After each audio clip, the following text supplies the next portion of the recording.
This is On the Couch with Fouch. Thank you all so much for joining me today for this interview. I have one of the gentlemen that has been, would you say, behind the scenes in a lot of ways? Pretty much, way behind. Yeah. This is Nick Bruno, and he has been one of the guys that has been behind the scenes in gospel music for many decades. Nick, thank you so much for being with us. For a few years now. Nick, thanks so much for being here, man. I appreciate your time. It's an honor to be here. Yeah. Nick has done a lot of different things in gospel music over the years, and so I thought it would be great for us to sit down with him and just chat about gospel music, chat about the changes that have happened over the years. Why don't you start by telling these folks just kind of how you got your start and involved with gospel music? Well, that's an interesting story. I was in Bible college. I knew I wanted to be in some form of ministry. Didn't know exactly what, maybe a preacher, but I had taken piano lessons when I was a kid. My dad was a great piano player, and he hooked me up with a guy named Bob Pascacello, a good Irish fellow. Okay. And Bob was very, very good teacher, excellent teacher. In fact, he quickly caught on that I was just sight reading my music, and he put me so far ahead in my music books that my whole week's lesson was one bar. Wow. So he kept me going, and so anyway, I went to Bible college, and I had a good friend named Eddie Spuler. Eddie went on to become a great missionary and actually passed away on the mission field. But we went home to his hometown in Philadelphia one weekend, just the two of us, and searching for something to do on a Saturday night. And he said, there's a quartet singing down at Town Hall in central Philadelphia. I said, you mean like quartet, like the Four Seasons, or, like, he said, no, it's a gospel quartet. I said, what gospel quartet? Well, anyway, the long story short is that the program that night was the Eastman Quartet, the Weatherford Quartet, the Couriers, and the Blackwood Brothers. Wow. And Matt, I got to tell you, I sat there about 6 rows back, just like that. I was like enthralled. Yeah. I was and I immediately knew what I wanted to do with my life. And I give God the glory for the talent that he gave me. And I'm always hesitant about taking any accolades, because I completely understand that anything I've done is just his grace upon me. Yeah. But from that moment on, I wanted to be in quartets, and I started my career in the Keystone Quartet. And the Keystone Quartet became myself and Richard Sturban, Joe Bonzel, and Dave Will. Wow. That was a pretty good quartet. Absolutely, That was a good quartet. And we did that for a while. And then my first really professional group was the Rebels Quartet. I joined the Rebels Quartet. And that was an excellent quartet.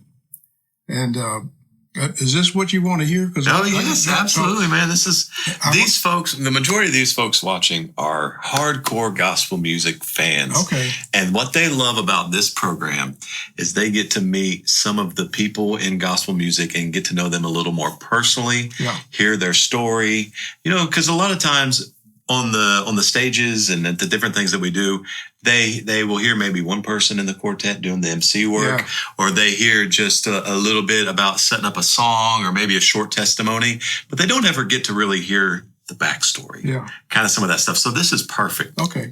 Well, I went from the Rebels to Coy Cook and the Senators. And Coy Cook and the Senators, that was a terrific group. As a matter of fact, I've never been in a bad group. Wonder what that says about you. I don't know. I've never been in a bad quartet. And Dave Rowland was in that quartet. Dave and Sugar, he was in there. And then I was in Nashville at the War Memorial doing a concert with the Senators. And the bass player for J.D. Sumner was his nephew, Kenny Hicks. And Kenny Hicks and I had been together in the Rebels. And so Kenny put my name up to J.D. They were needing a piano player. And so the interesting thing is that right there, I talked to J.D. on the bus, and he hired me. And I turned in my notice 2 weeks to Coy Cook. But the problem was that we were already on a tour, Coy Cook and the Senators. And the Stamps were getting ready to leave on a tour. So I took the job with the Stamps, and then I flew 2 weeks later, while still on the road, to Los Angeles and hooked up with the Stamps. I think I was gone for 7 weeks. Wow. That was awful. Right there at the beginning. Yeah, I was awful. Were you married then? Yes, I was married. Woo. And my wife, my wife, she's a trooper. Yeah. But anyway, the bottom line was a week or two after I joined the Stamps, they announced that we had signed a deal with Elvis. Wow. And so then I went through all those Elvis years, And I had tons of stories about those days. Why don't you share one? Well, I'll share the one that caused me to leave the Stamps or to get. Okay. We were up in the suite. That's where we always gathered after the shows, and Elvis wanted to sing all night, literally. Because the shows ended at 2 a.m. Right. So it's a different lifestyle. You sleep in the day and you perform at night.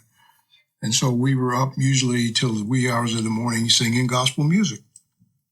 And we were up there one night, and he loved to have J.D. come to the piano and sing some songs, because the secular world, they never heard anybody sing like J.D. Sumner. Yeah. He was his own. He was a freak in a lot of ways. In many ways, he was. Yeah, I mean, he was a freak of nature. He was. Yeah, most people in regular, just regular people that weren't in the gospel music world, they'd be like, "What is this guy? Yeah, they what never is this?" Heard that. Yeah. They never heard that stuff. Bass singing is not utilized in a lot of styles of music. Well, not unless you go doo-doo. Yeah. Okay, but anyway, so Elvis called me over to the piano, and I sat down, and he wanted J.D. to sing Walk That Lonesome Road. And he had some people. Now, this whole suite is just crowded with people. There's people everywhere. I didn't know who actually was there. So I'm sitting here at the piano playing Walk That Lonesome Road. And there's a little spinet piano, and on the other side, leaning toward me, Elvis was here, and J.D. was here, and they were singing to the people behind me. I didn't pay any attention, but there were some people leaning on me. They were like doing like this, Preston, I'm playing like this, When the song was over, I look over here, was Dean Martin. Oh, wow. Leaning on this shoulder was Frank Sinatra. And on top of my head, expounding expletives, was Sammy Davis Jr. So go back to when I left Bible college and the calling that I had, and the thought approached me at that point, I don't need to be here. I really don't need to be here. And I didn't resign that night, but that's the moment that I made the decision to do that. And so that year at the Quartet Convention, Don Baldwin was there of the Couriers, and he invited me to come back up to Mechanicsburg, Pennsylvania, where they started with the Keystones, and help him manage his recording studio, which I did. I was there for a little while, and he said, "Man, would you like to take a trip with me?" And I said, "Yeah, where we're going?" He said, "We're going to Asheville, North Carolina. The Kingsmen are having a homecoming, and we drive on down there and catch it." I said, "Yeah, that'd be great." So when we got there, Eldridge offered me a job, Kingsmen. Mm-hmm. And I talked it over with Cece, and we prayed about it, and I took the job. And it seems like every time I joined a group, 2 weeks later, something happened. Do you think people caught on to that? I don't know. I'm like the guy, in the cartoon with the bugs over me. Yeah. Well, anyway, a couple of weeks later, we were scheduled to go in and do a live recording. Marvin Norcross was there at Eldridge's office. Eldridge had a piano store where we did all the rehearsing and things. We spent the best part of that 2 weeks or 3 weeks maybe rehearsing for this live album. And that was big and live. Yeah, wow. That was big and live. Yeah. And that was a monumental album. It was. Music, yeah. When I Wake Up to Sleep No More, Glory Road. Some great songs on there. That's right. But that was a very enjoyable time for me. The Kingsmen were wonderful men. And, we just did one hit song after another. You know, it was just, I'll never forget the day that I joined. I had just come from the Stamps, or from being with the Stamps and being at the studio. You know, my hair was down on my shoulder. I had a beard. And, Eldridge looking good, man. Oh, yeah. I thought it was good. Eldridge said, you're not going to be able to do that. I said, no, okay. So, actually, Jan with the Singing News, you remember? Yeah, she went with me to the barbershop. And I actually had a picture in the Singing News of me getting my hair cut and my beard shaved. And then it was marine haircuts, for the Kingsmen. 2 chords and a cloud of dust, I like to say. The Kingsmen was a great deal for me. But in 1977, I was moving more into studio work. I was very blessed while I was with the Kingsmen. We did most of our recording in Nashville. And Eldridge wanted me to be on the piano because he felt that I had a feel for the group. And I did a lot of sessions with what's called the A-Team. Charlie McCoy and Buddy Harmon, Harold Bradley, Bobby Moore. These were the guys that were playing on all the hits, And I was just a whippersnapper. I had no business being there, really. They were very nice to me. They took me under their wing, taught me the number system, and it was just terrific. And it was a great time for me, but I was really leaning more towards studio work. Yeah. And so I had an opportunity to move from Asheville to Greenville, South Carolina, and work and manage Mark Fouch Studio. And I was there for quite a few years. And got a chance to move to Nashville based on the Kingsmen, the latest recording that I produced for them. And so then we picked up and moved to Nashville, and I was producing. And one day I got a call from Lee Stoller. You know who Lee Stoller is? Christy Lane's husband. I don't know him, no, sir. Christy Lane's husband. And, let me back up a minute. I got a call one day to come downtown and play a session. The piano player didn't show up. Joel Gentry. You ever know Joel Gentry? Well, he called me and said, Nick, you have to get down here right away, which I did. I was downtown in about 30 minutes. I think it was RCA. And we was recording a group called the Texans. And so I went in there, and as I always do, I was doing more than playing. I feel the need to help people, and no, don't do that. It'd be better if you do this, that kind of stuff. Yeah, right. And so they were real impressed with what I did.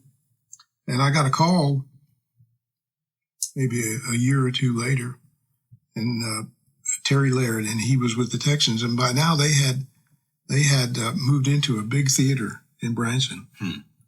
And he wanted me to come down and work with the band. Wait till you hear this. And so I would go down there periodically, like for 2 weeks. They had a little place that I lived in there, and they had a guy that would come to Nashville and fly me to Branson in a single engine plane. 3.5 or 4 hours. Yeah. And while I was there with the Texans, Lee Stoller heard my work with the band. And so I'm sitting at home, and he called and wanted me to come and be his music director. And so once again, we had to pray. And I talked with a good friend of mine, Laverne Tripp. We had prayer. He said, you ought to take the job. He said, I feel like God's saying that you can be trusted. And so I took the job, and I was there for several years.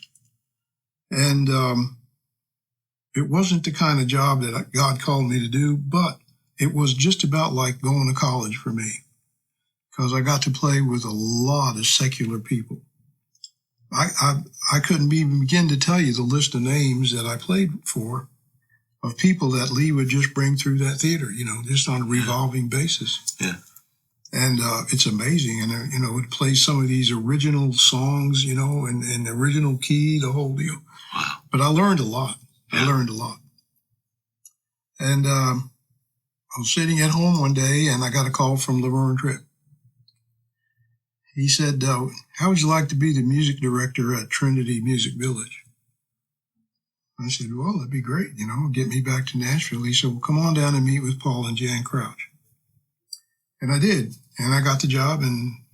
But that was a short-lived job. It was only a year contract. But anyway, I was back in Nashville now, and so I started to work. And right here in this building, I was working with Laverne and doing recording. And I got a call one day from Ronnie Booth, big Ronnie Booth, my friend from the Rebels. Senior. Yeah, big senior. He said, Nick, would you be interested in helping me and the boys? I said, sure, And so that started my tenure with the Booth Brothers. And we had a pretty good run. Still do. Just a few weeks ago, I cut some more tracks for them. Wow. I think that was 1996 or 97. So I've been doing their work ever since then. And God's really blessed my work. We had Still Feeling Fine, Look for Me at Jesus' Feet, Blind Man Saw It All. Mm-hmm. Great songs. I can't take any credit for it. Yeah, that's right. And so that's that's what I've been doing. I play at church. I play the piano at Hillcrest Baptist Church. Have a great time there. And I try not to let too much interfere with my golf and softball. Yeah. Still playing softball. Still playing softball. Nice. Yeah, we have what I call the oxygen crew. Okay. We have, I've been playing with these gentlemen for over 20 years. And some of us we don't hit it quite as hard and far as we used to, but we still have a good time. I played a doubleheader last night. Wow. It's amazing. What position do you play? I pitch. You're a pitcher. Slow pitch. All right. Yeah. So now my grandpa pitched, church league softball for years and years and years. And you grow up going to the field on Tuesday night or whatever and watching them play. Then as I got older and I could play, I started playing. He always pitched it where he put that back spin on on that, and he would throw them up before they started making the rules where it can only go so high. He would throw them up there and back spin them, and he would just drop them right down in there. He's a great pitcher. Now, what is your approach to the pitch? I have two approaches. I try to throw the ball short with a good arch, and make it land about 6 or 8 inches in front of the plate, because you can't really tell where it's going to land exactly. Right. And if the batter doesn't bite for that, then I'll go for the back of the plate. But I've had several different combinations through the years. I try to spin it sideways. Sometimes I'll flip it backwards. I came within 2 outs last night of pitching a shutout in slow pitch softball. In softball? That's amazing, isn't it? Wow. That's not my credit. They just couldn't hit. What about the defense behind you? I'm sure they had something to do with it too. We had some good plays. Yeah, that's true. That's awesome, man. So what's been one of the main things that you've seen change over your time in gospel music? Honestly, the thing that I've seen the most, which actually troubles me a little, is the lack of attention that many of our young artists give to their craft. Back in the day, which I know the young people, they don't like you hear it. You say, back in the day, we did, oh yeah, old man, that kind of right. thing. However, all the groups that I was in always took much time working on their craft, working on blend. Well, even as far back as the Keystone Quartet, we literally would practice holding a chord, and each man would take his turn and would sharp his note a little or flat his note a little until you feel it. And when everything gets just right, it's like the steel door closing, clank. Just locks in. It locks in. You can hear overtones. And we worked a lot on blend. We worked, a lot on being careful not to upstage the person out front. Stage etiquette is what I call it. And I wrote a book on all this stuff. And is it still in publication? Yes, it is. Where can the folks get it if they're interested? Well, they can contact me at Bruno Productions at Comcast.net. There you go. Bruno Productions, Comcast.net. If you're interested in getting I guess it's a book about performance. Yeah, it's a book. Yeah, singing. It's called The Gospel Music Truth. Oh, there you go. It's about career development, and I'm getting ready to do something here that I think is going to be interesting. I'm going to call it Nick Bruno Boot Camp for artists to come in. I did that for a while. I called it creative consultants, and I would have seminars with groups come in, and I'd have them set up on stage on the platform and sing a song or two, and I would critique it. No, don't do that. This would be better, so on. Yeah. And I love doing that. I love teaching. My ministry right now is more teaching than anything else. In fact, as we speak, I'm looking for one or two, maybe three at the most. Don't want to interfere with softball. But just a handful of groups that I can mentor. Yeah. And teach. But back to your initial question. The artists today have too much at their fingertips to work on their craft. I did a recording for a group who shall be nameless, where I literally tuned just about every note of every song. That's how bad their performance was. And so when you have an artist that doesn't really have to work at their craft, you hear it, well, that'll be okay, we'll tune it. Yeah. No, do it right. Yeah. Sing it right. That's the way I was driving downtown. This has been a couple of years ago. And listening to gospel music on the radio. And they pulled up a cut of the Old Rebels with Ronnie Booth singing. Perfect. No tuning. No anything. Just singing. It's perfect. Yeah. Flawless. And so I think today's artists, and I mean, you can't deny the technology, and I don't. The artists that I produce and the projects that I work on, I do the tuning and the vocal aligning and all that stuff. We do all that. But that should be fine tuning. Okay, that second note is a little bit off. Let's tweak it just a little bit and get it right. Not, wait a minute, that whole verse is flat. Let's, you see what I'm saying? I got you, yeah. That's my one biggest gripe, is that the artists of today, not all of them, but a lot of them go to the mall instead of working on their craft. Yeah. That's it. Okay. Well, Nick, I've enjoyed talking with you. I have too, man. This has been, I didn't expect to give you my life story. Well, that's awesome.